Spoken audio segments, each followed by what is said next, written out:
కాబట్టి English Bible, Hebrew Bible ఏం చెప్పిందో యెషయా ప్రవక్త కూడా అదే చెప్తా ఉన్నాడు. కానీ ఆకాశాన్ని విశాలపరిచిన దేవుడు భూమిని ఏం చేశాడు?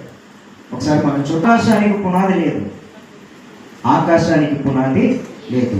మొదటిగా దేవుడు దేనికి పునాది వేశాడని అంటే భూమికి పునాది వేశాడు. మనందరం ఇల్లు కట్టుకుంటూ ఉన్నాం, మొదటిగా ఏం వేస్తున్నాం? పునాది వేస్తున్నాం. అయితే దేవుడు సృష్టి ప్రారంభంలో ఆకాశాన్ని విశాలపరిచిన వెంటనే నిరాకారముగా ఉన్న భూమి మీద ఏమి స్థాపించాడనంటే పునాదిని స్థాపించాడు. ఇదే ద్వితీయోపదేశకాండం. ఇప్పుడు భూములు అంటే నీ భూమి వేరు, నా భూమి వేరు. మరి ఆకాశములు అంటే ఆకాశములు అన్నాడు. ఒకటే ఆకాశమా, రెండు ఆకాశాలా? ఒకటే ఆకాశమా? సరే, ద్వితీయ కనిపించేది ఆకాశం అయితే మనకు కనిపించినది మహాకాశం.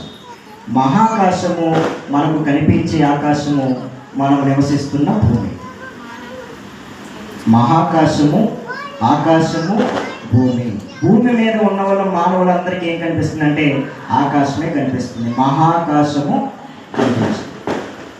అయితే ఇప్పుడు చూద్దాం, ఆకాశము, భూమి ఎన్ని మొత్తం? 3.